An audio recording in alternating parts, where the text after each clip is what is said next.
Sir sorry, मैं आप चलो। स्टार्ट कर दिया करो यार। वो दीदी ने आज लेट स्टार्ट करी थी, क्लास 4:15 पे करी थी। हम्म, चलो चलो कोई नहीं। सबको नमस्ते, सादर प्रणाम। स्टार्ट करते हैं आज की क्लास में। कल लास्ट हमने जो डेरिवेशन देखा था, क्या डेरिवेशन देखा था? एक मिनट, ये टैब क्यों नहीं चल रहा? करंट और उसके बीच में रिलेशन, क्या नाम है उसका, drift velocity. Potential.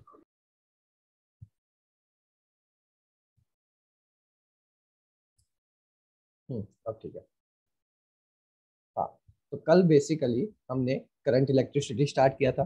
Current electricity में हमने देखा था करंट क्या होता है। Current is the flow of charges. तो वो जो फ्लो ऑफ चार्जेस के लिए फॉर्मूला हम यूज करते हैं, वो यूज करते हैं I is equals to Q by T और I is equals to D Q by D T. ये दो फॉर्मूले आप लिख लीजिए, ठीक है। या दो फॉर्मूले, अभी मैं इनका मतलब समझाता हूँ। ये पढ़ा भी होगा, I is equals to Q by T यानी चार्ज पर यूनिट टाइम, और आई इज ये इक्वल्स टू उससे डी। आगे लिखना है। हाँ, ये उससे वो तो हो गया था कंप्लीट। ये दूसरा फॉर्मूला आपने लिखना है, I is equals to D Q by D T.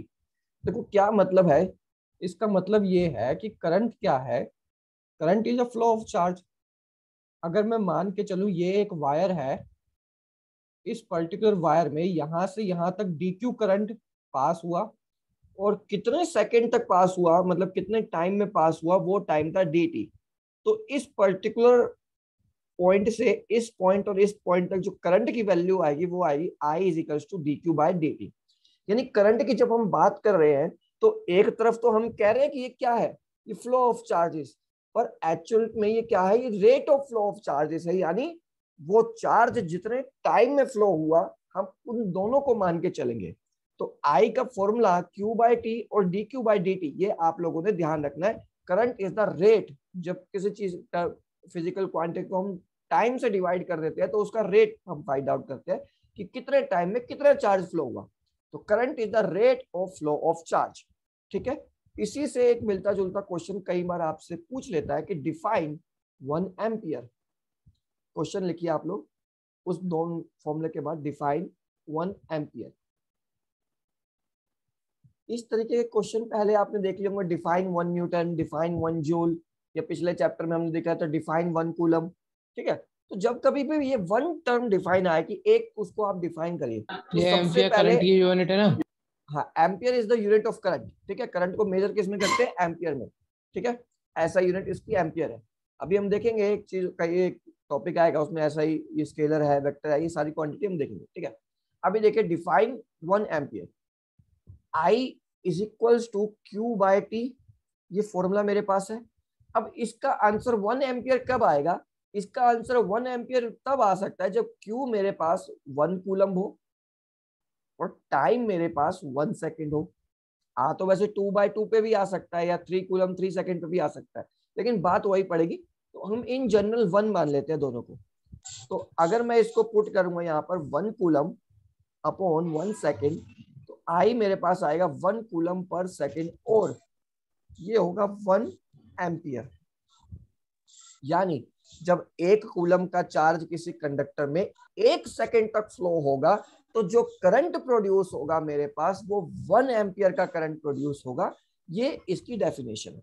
तो लिख लीजिए, अगर आपको पेपर में आया डिफाइन 1 एम्पियर, तो आप कैसे लिखेंगे, पहले आप ये फॉर्मूला लिखिए, I is equals to Q by T, फिर क्यू वन, फिर ये लिखिए Q is equals to 1 coulomb and time is equals to 1 second, फिर ये उतारिए और फिर ये उतारिए, और इसके बाद जो मैं लिखवा रहा हूँ वो लिखिए आप।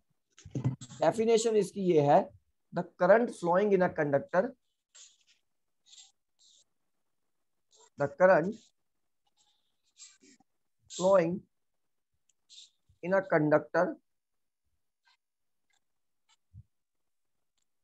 is said to be 1 ampere.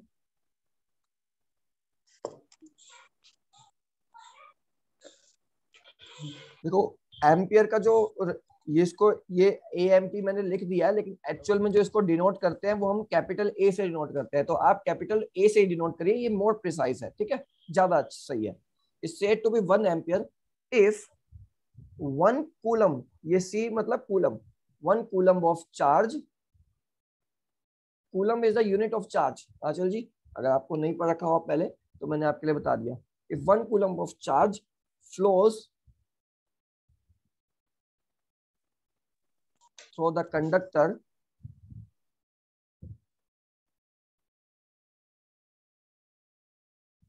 in 1 second.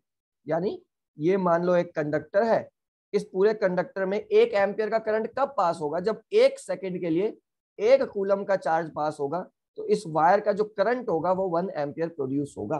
ये इस बात का मतलब है। तो अब एग्जाम में आए तो ये डेफिनेशन लिखनी है और इस तरीके से मैथमेटिकल एक्सप्रेशन लिखना है, ठीक है। चलिए, और इसके नीचे लिख लीजिए current is a scalar quantity, star बना के लिख लीजिए इस क्वेश्चन के बाद, current is a scalar quantity not a vector quantity, ध्यान रखने के लिए। देखो स्केलर क्वांटिटी क्या होती है, एक बार मैं चलो बता ही देता हूँ। इसमें स्केलर क्वांटिटी वो होती है जिनमें मैग्नीट्यूड होता है, डायरेक्शन नहीं होती। अब मैं बात करूं करंट की, तो करंट मान लो इस तरीके से आएगा 2 एम्पियर। अब आप तो कह सकते हैं कि कोई भी वायर है तो उसमें तो करंट एक पर्टिकुलर डायरेक्शन में ही फ्लो होता है, चाहे ऐसे या ऐसे। तो बात सही है कि करंट एक पर्टिकुलर डायरेक्शन में ही फ्लो होता है, लेकिन करंट जो है वो आपका स्केलर एडिशन का लॉ फॉलो करता है, वेक्टर एडिशन का लॉ फॉलो नहीं करता।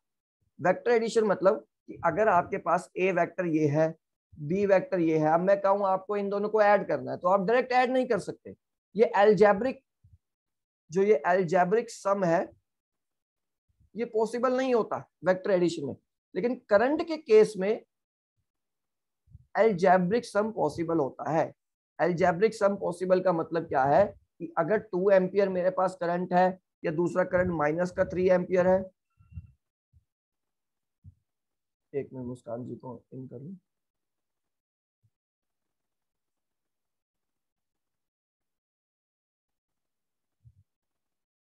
ठीक है, तो एल्जेब्रिक सम मतलब सिंपल 2 + 3 -5 या इस तरीके से जोड़ घटा हम सकते हैं, उन चीजों को हम कहते हैं algebraic some.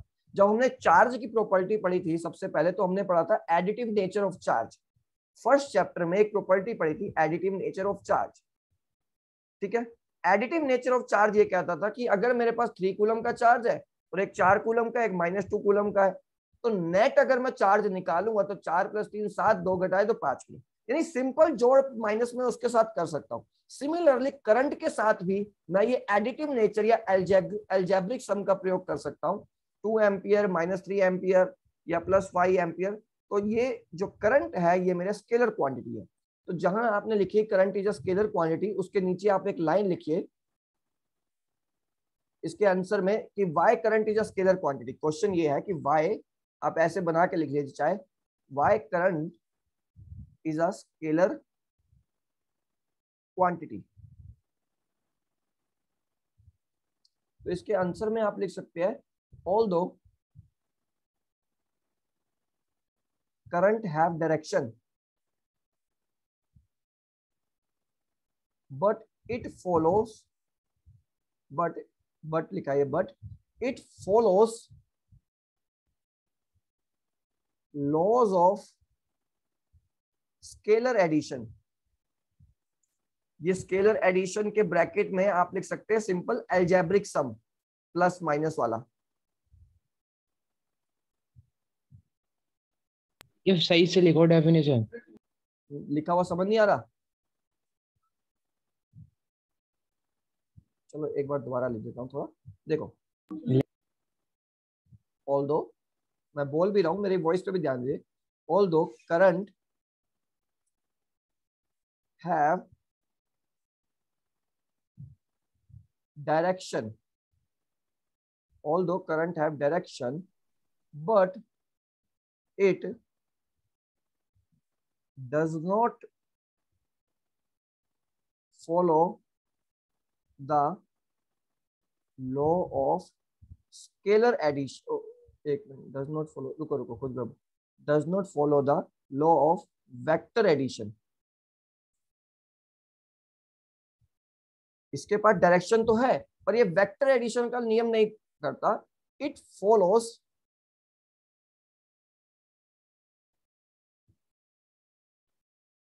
Law of scalar addition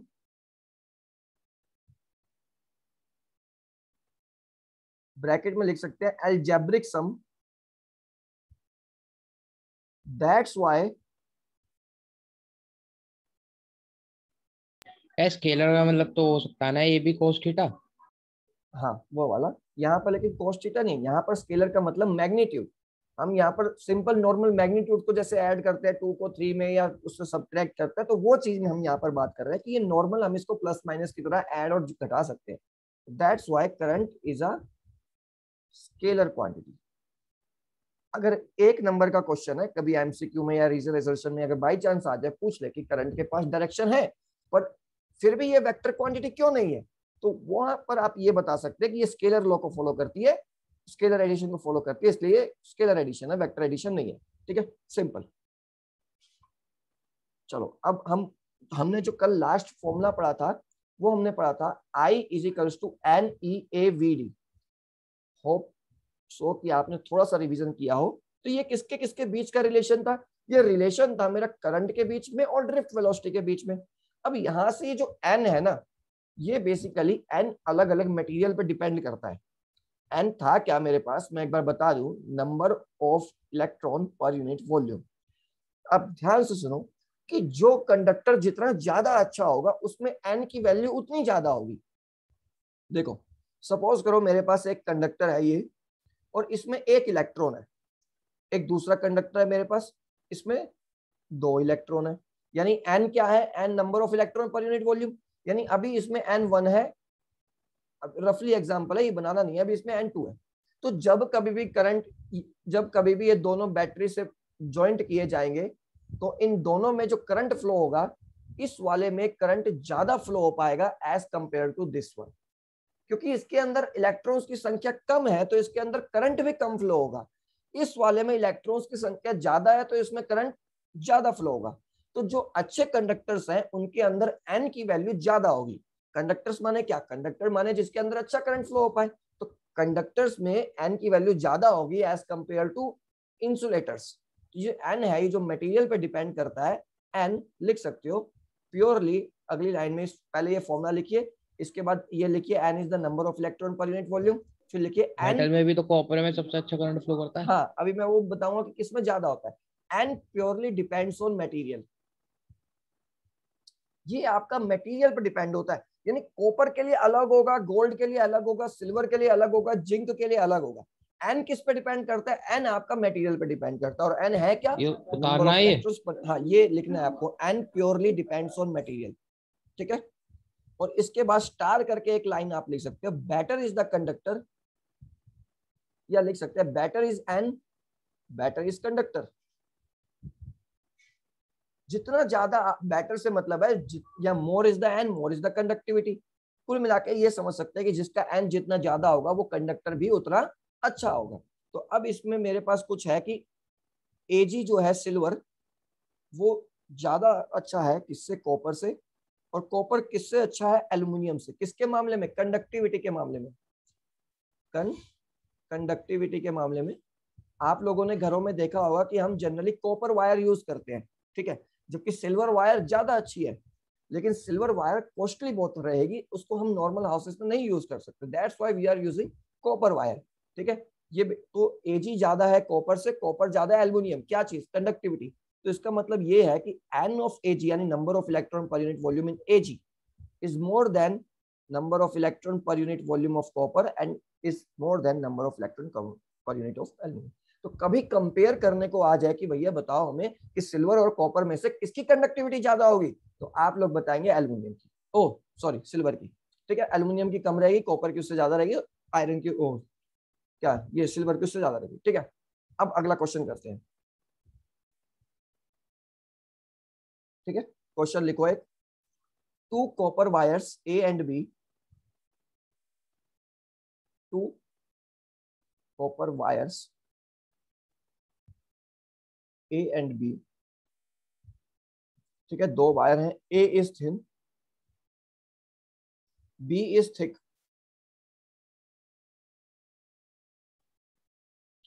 They are connected one after another, they are connected one after another and connected with a battery। in which wire drift velocity will be more? In which wire drift velocity will be more?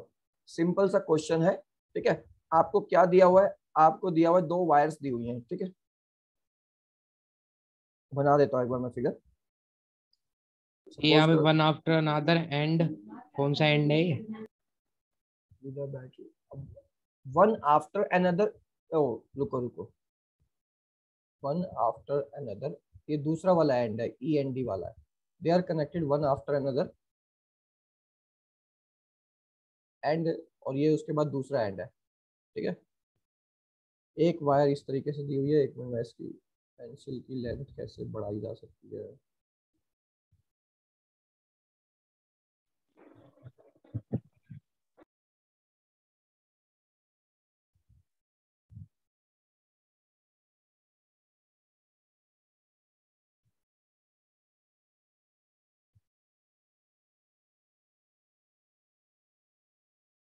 ये मान लो दो wire है आपके पास, ठीक है। एक red वाली है और एक ये ऑरेंज वाली वायर है आपके पास, ठीक है। इसको आपने क्या किया, इसको आपने एक बैटरी से कनेक्ट कर दिया इस तरीके से।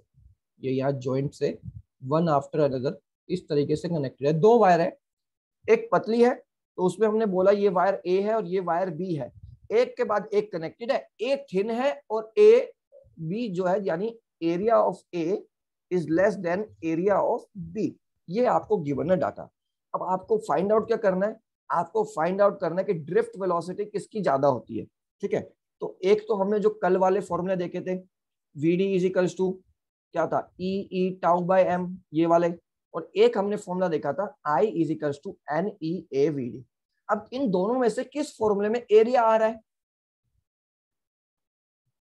दोनों में से इस फॉर्मूले में एरिया आ सेकंड रहा वाले है, में। तो we will use this formula to find out कि किसमें ड्रिफ्ट वेलोसिटी ज्यादा होगी। अब देखो, इसमें ड्रिफ्ट वेलोसिटी का को इक्विवेलेंट में कर लूं तो ये आई अपॉन एन ई ए हो जाएगा। अब देखो, हमें सिर्फ एरिया नहीं देखना, हमें सारे फैक्टर देखना है। देखो, दोनों वायर सेम पोटेंशियल से कनेक्टेड है तो आई दोनों में सेम होगा, क्योंकि एक ही बैटरी से दोनों कनेक्टेड है, ठीक है। एन देखो, दोनों कॉपर के हैं, ए और बी, तो एन भी दोनों में सेम होगा और चार्ज तो आपका सेम होगा, यानी सीधी सीधी डिपेंडेंसी आ गई ए से भी तो पता लग रहा है ये बीडी दोनों wire end to end connect है, मतलब सीरीज में। हाँ, सीरीज में तो है, तो ये करंट ये सेम होगा, पोटेंशियल करंट तो डिफरेंस हाँ, हाफ इससे भी पता लगा सकते हैं कि दोनों सीरीज में करंट सेम होगा, ठीक है। तो आई इज सेम, तो V D is inversely proportional to 1/a, ठीक है। अगर ये दोनों, अगर ये क्या कहते हैं, पोटेंशियल भले ही सेम होगा लेकिन कोई वायर दूसरी होती है तो उसमें करंट भी ऑल्टर कर जाता, क्योंकि इसमें दोनों वायर कॉपर की है तो दोनों में एन भी सेम है, तो यानी V D is only inversely proportional to A. अब हमें पता है कि area of A is less than area of B, तो इस बात से हमें पता चल जाएगा कि drift velocity of A is greater than drift velocity of B, क्योंकि ड्रिफ्ट वेलोसिटी और एरिया के बीच में क्या रिलेशन आ गया, इनवर्स रिलेशन आ गया। तो आपको क्या लिखना है, आपको पहले आई का फॉर्मूला लिखना है, फिर ये वी डी लिखना है और यहां से दिखाना है कि आई दोनों में सेम रहेगा, एन दोनों में सेम रहेगा और वी डी डायरेक्ट इनवर्स आ जाएगा एरिया के, और फिर ये एरिया वाली स्टेटमेंट लिख देंगे तो इस तरीके से ड्रिफ्ट वेलोसिटी का रिलेशन आ जाएगा। तो आंसर क्या होगा, ए के अंदर ड्रिफ्ट वेलोसिटी ज्यादा होगी, ठीक है। चलो अगला क्वेश्चन। सिंपल यही है कि टू वायर्स आपको फिर से दे रखी है, two wires A and B,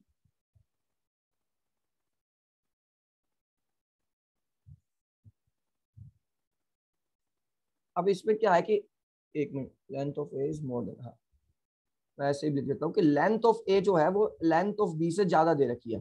length of A is more than length of B, they are connected in parallel, they are connected in parallel. देखो, उसमें कनेक्शन दिया था कि वन एंड अनदर, यानी एक एंड से दूसरे एंड, तो ऐसा तभी हो सकता है जब सीरीज में लगाओ, लेकिन इसमें क्या कहा है, they are connected in parallel, ये पैरेलल सिंबल बनाया मैंने, यानी दोनों ऊपर नीचे कनेक्टेड है, ठीक है, with each other with a bat and with a battery. Simple battery तो होगी, विद अ बैटरी, ठीक है। अब इसमें भी आपको बताना है कि ड्रिफ्ट वेलोसिटी किसके ज्यादा होगी, इन विच वीडी इज मोर। आपको बताना है कि ड्रिफ्ट वेलोसिटी किसमें ज्यादा होगी।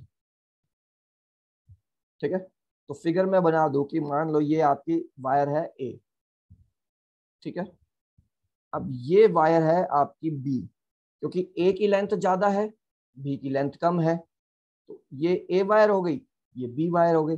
अब कनेक्शन कैसे है, कनेक्शन पैरेलल है, तो पैरेलल कनेक्शन कैसे होगा कि इसका ये वाला एंड इन वाले एंड से कनेक्टेड होगा, ऐसे ये वाला एंड इस एंड से कनेक्टेड होगा, और दोनों बैटरी से कनेक्टेड है, इस तरीके से कनेक्शन रहेगा। ठीक है, पैरेलल की खास बात यह है कि जो पोटेंशियल यहाँ होगा वही पोटेंशियल इस वायर में भी होगा, वही पोटेंशियल इस वायर में भी होगा, क्योंकि पोटेंशियल पैरेलल में सेम रहता है, सीरीज में करंट सेम रहता है, ये चीज हम देख सकते हैं। लेकिन अब आपको क्या फाइंड आउट करना है, अब आपको ड्रिफ्ट वेलोसिटी फाइंड आउट करनी है। अब देखो इसमें एरिया तो आ नहीं रहा, हमें वो फॉर्मूला ढूंढना पड़ेगा जिसमें लेंथ आती हो। तो ड्रिफ्ट वेलोसिटी का एक फॉर्मूला हमारे पास ये था कि ई टाउ बाय एम, इसको हम लिख सकते थे E V tau by M L, और एक फॉर्मूला था V D is equal to I upon N E A. अब एरिया तो इसमें आ गया, इसमें डायरेक्ट इलेक्ट्रिक फील्ड आ रही है, इस वाले में पोटेंशियल और लेंथ आ रहा है, तो यानी ये वाला फॉर्मूला हम यहाँ पर यूज कर सकते हैं, क्योंकि हमें लेंथ के बीच में रिलेशन दे रखा है। तो V D is equal to E V tau by M L. अब देखो मास दोनों वायर का सेम रहेगा, ठीक है, नहीं भी रहेगा तो हमें इसमें कुछ मास के डाटा गिवन नहीं दिया हुआ, तो हम इसको नेग्लेक्ट कर सकते हैं। ई सेम रहेगा, टाइम सेम रहेगा, लेकिन लेंथ हमको दे रखी है, लेंथ क्या दे रखी है, ए की ज्यादा है, ठीक है, पोटेंशियल दोनों पॉइंट में सेम रहेगा, यानी इस वायर के बीच में भी जो पोटेंशियल रहेगा वो इस वायर पे भी रहेगा। तो वी डी जो सिंपल है वो 1/L के इनवर्सली प्रोपोर्शनल हो जाएगी। तो length of A is greater than length of B, so that's why V D of B is greater than V D of A. तो इस बार बी के अंदर ड्रिफ्ट वेलोसिटी ज्यादा रहेगी एज कंपेयर टू ए। ये क्वेश्चन आपको क्लियर हुए इस तरीके से? तो इस तरीके से कंपेयरिंग क्वेश्चन ड्रिफ्ट वेलोसिटी के कई बार आ जाते हैं। ड्रिफ्ट वेलोसिटी के दोनों डेरिवेशन हमने करे, ये दोनों बहुत इंपॉर्टेंट है, आपको इनको करना है, ठीक है। एग्जाम पॉइंट ऑफ व्यू से सीधा सीधा डेरिवेशन आ जाएगा, derive the expression for drift velocity for the electrons, इस तरीके से, या रिलेशन पूछ लेगा कि आई और उसके बीच में बताइए, तो इस तरीके से आपको करना है। चलिए अब आगे बढ़ते हैं। चलिए अगली हेडिंग डालिए आप, अगला टॉपिक हम स्टार्ट कर रहे हैं, करंट डेंसिटी, बहुत इंपॉर्टेंट टॉपिक। देखिए एक एक चीज मैं आपको कराऊंगा पूरे चैप्टर में, ये चैप्टर थोड़ा बड़ा है, यानी अभी तक हमने इलेक्ट्रोस्टैटिक 1 और इलेक्ट्रोस्टैटिक 2 पढ़ा, आप ये मान सकते हैं कि दोनों को मिला दे तो इतनी लेंथ इस अकेले चैप्टर की है, और काफी इंपॉर्टेंट ये है चैप्टर, तो धीरे धीरे करके समझते हैं ना, क्योंकि कहीं आगे इसमें और टॉपिक्स भी हैं। तो अगली हेडिंग हमारे पास है करंट डेंसिटी।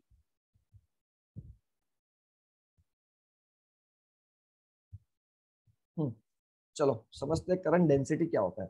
देखो करंट हमने समझ लिया, क्या current is the flow per unit charge. मैं मान के चलूं, अभी ये उतारना नहीं है, समझना है कि मेरे पास ये एक कंडक्टर है और इसमें कुछ करंट पास हो रहा है। तो अगर मैं ये पता लगाना चाहूं कि क्योंकि ये सिलेंड्रिकल वायर है कि केवल इस पर्टिकुलर एरिया से कितना करंट फ्लो हो रहा है, डेंसिटी का मतलब क्या है, इस पर्टिकुलर एरिया से कितना करंट फ्लो हो रहा है, तो उस केस में हमारे पास कंसेप्ट आता है करंट डेंसिटी का, जो होता है मेरे पास करंट पर यूनिट एरिया। यानी फिर से देख लो कि अगर ये वायर है इस तरीके से क्रॉस सेक्शन, मैं जानना चाहता हूं कि इस पर्टिकुलर रीजन से कितना करंट पास हो रहा है, तो उस कंडीशन में जो क्वांटिटी मुझे फाइंड आउट करनी पड़ेगी वो क्वांटिटी मेरी होगी करंट पर यूनिट एरिया, और उसको मैं कहूंगा करंट डेंसिटी। ठीक है, डेंसिटी जब भी हम यूज करते हैं जनरली हम वॉल्यूम से डिवाइड करते हैं, लेंथ से डिवाइड करते हैं, तो एरिया से डिवाइड करते हैं। करंट के केस में हम एरिया से डिवाइड करेंगे, ठीक है। तो करंट पर unit area is called current density. चलिए इसकी डेफिनेशन हम लिख लेते हैं प्रॉपर। लिखिए current flowing in a unit cross section. Current, किसी को कोई प्रॉब्लम हो तो तुरंत एक बार बोल देना, ठीक है। Current flowing in a unit cross section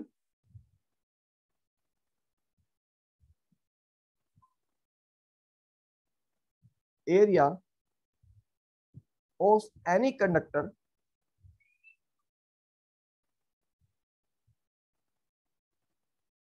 is called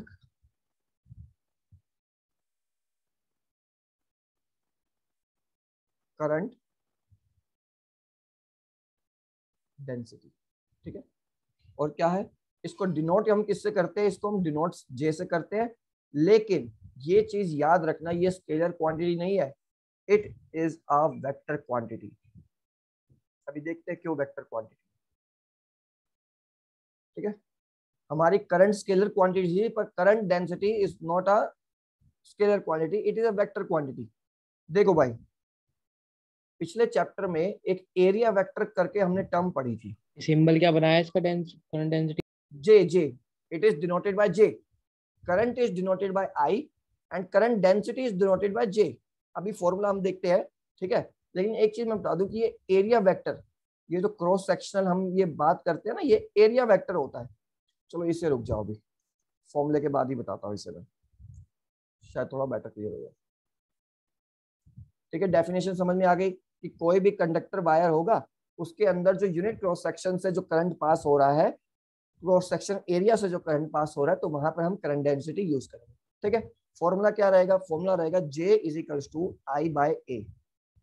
unit क्या रहेगी, करंट की यूनिट एम्पियर, एरिया की यूनिट, ये ए एरिया वाला ए है और ये कैपिटल ए यहाँ पर ये एम्पियर वाला ए है। ठीक है, एम्पियर पर मीटर स्क्वायर, ये आपकी यूनिट रहेगी करंट डेंसिटी की। ठीक है, it is the vector quantity, और ये किस डायरेक्शन में होती है, अगली लाइन में लिख लो, it is in the direction of current. यानी जे की डायरेक्शन क्या होगी, जो डायरेक्शन करंट की होगी वही डायरेक्शन जे की भी होगी। ठीक है, it is in the direction of current. क्या भेजा आर्यन ने, एक सेकेंड,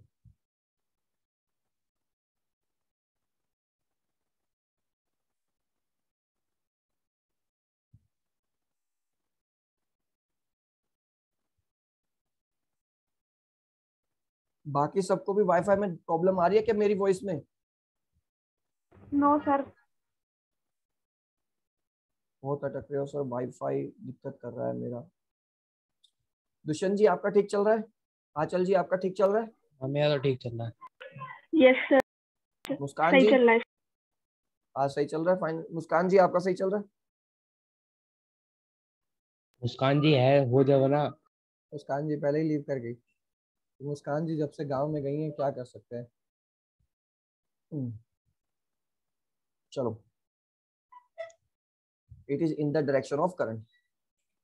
फिलहाल हमारे पास कोई ऑप्शन नहीं है इसको टैकल करने के लिए। फिर से आगे आ रहे हैं, मैं कह रहा हूँ क्या लिखा है यहाँ पे, फिर से बताओ। ये vector quantity direction of current क्या देखो मतलब भाई, है? मान लो ये वायर है मेरे पास, ठीक है, इस वायर में करंट इस डायरेक्शन में फ्लो हो रहा है, तो जिस ये इट डायरेक्शन में is in the direction of current किस लिए लिखा है?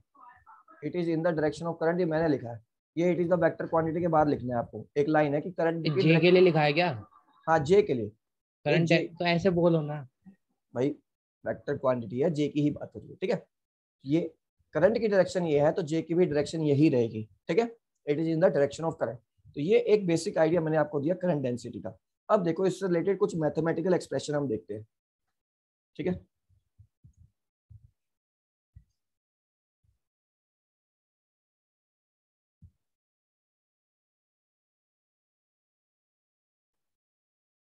सपोज करो ये एक वायर का पीस है। ठीक है, इस वायर के पीस में, क्वेश्चन करा रहे क्वेश्चन नहीं है, क्वेश्चन नहीं है, ये एक बीच में क्रॉस सेक्शनल एरिया। ठीक है, अब होगा क्या, देखो यहां से कनेक्टेड है, मान लो आई यहां से कनेक्टेड है, तो मेरी जे, इसका एरिया वेक्टर ये होगा, इस क्रॉस सेक्शन एरिया का एरिया वेक्टर होगा। आंचल जी अगर आपको एरिया वेक्टर नहीं पता, तो सपोज करो कि कोई भी आपके पास कॉपी है या आपके मोबाइल की स्क्रीन है, तो जस्ट परपेंडिकुलर आपकी तरफ जो डायरेक्शन जा रही होगी वो उसका एरिया वेक्टर होगा। किसी भी सरफेस के परपेंडिकुलर डायरेक्शन में जो भी डायरेक्शन जा रही होगी वो उसका एरिया वेक्टर होगा। ये मान लो पूरा सरफेस है, सरफेस का एक एरिया है, इसके जस्ट परपेंडिकुलर डायरेक्शन में डायरेक्शन ऑफ एरिया वेक्टर होगा। ठीक है, तो सर आई मेरे, हाँ जी सर मतलब हम फोन को देख रहे हैं तो सामने जो एरिया जा रहा है वो एरिया वेक्टर है आप मतलब हमारे पास। आप फोन को देख रहे हो, सपोज करो ये फोन है, फोन की जो स्क्रीन है उसके सामने जो आपकी तरफ परपेंडिकुलर डायरेक्शन जा रही है वो उसका एरिया वेक्टर है। यहां से अगर आप देखोगे तो ये वाली डायरेक्शन एरिया वेक्टर होगी, ठीक है। यानी किसी भी सरफेस के परपेंडिकुलर जो भी डायरेक्शन जा रही है वो उस सरफेस के लिए एरिया वेक्टर होगी। एरिया हम सब जानते हैं, उसकी डायरेक्ट वेक्टर क्वांटिटी के लिए उसके परपेंडिकुलर जो डायरेक्शन जाती है वहां पर उसका एरिया वेक्टर होता है, ठीक है। अब इसी पर्टिकुलर में इस अगर क्रॉस सेक्शनल में यहां बनाऊं तो एरिया वेक्टर, एक मिनट, अगर क्रॉस सेक्शनल में यहां बना रहा हूं तो एरिया वेक्टर यहां पर है, ठीक है। अगर क्रॉस सेक्शनल ऐसे टेढ़ा कर दिया मैंने तो एरिया वेक्टर इस तरीके से है, जबकि डायरेक्शन ऑफ करंट मेरी आई ही है। सेम अगर मैं कंडक्ट, थोड़ा एक मिनट मैं इसको सही करता हूं। देखो मैं अभी आपको इसका दूसरा फॉर्मूला बताना चाह रहा हूँ, तो वो दूसरा फॉर्मूले के लिए मुझे इसको थोड़ा सही से ड्रॉ करना पड़ेगा। दोबारा एक बार बनाते हैं। ये कंडक्टर है, ठीक है।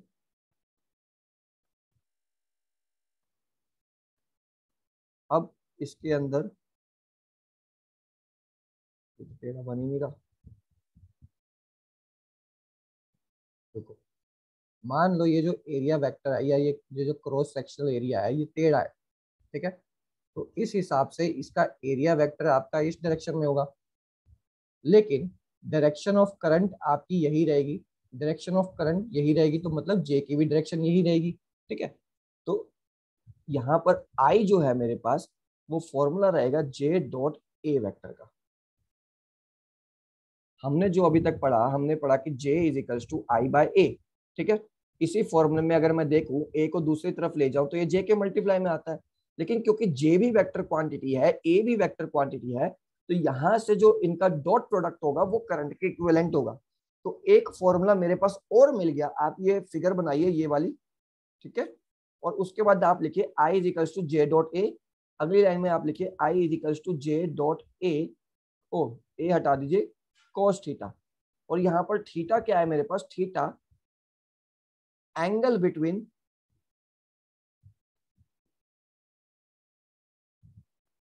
Current density and area vector, ठीक है। यानी वो क्रॉस सेक्शनल एरिया आपका, हाँ जी क्या कह रहे हैं, cos थीटा कैसे आया? cos थीटा कैसे आया, ठीक है। ये हमारे पास डॉट प्रोडक्ट का फॉर्मूला होता है, वो हमने यूज किया। डॉट प्रोडक्ट का फॉर्मूला हमें ये कहता है कि अगर मेरे पास कोई भी दो वेक्टर है, देखो आपको शायद ना ध्यान हो, मान के चलो कि ये ए वेक्टर है और ये बी वेक्टर है।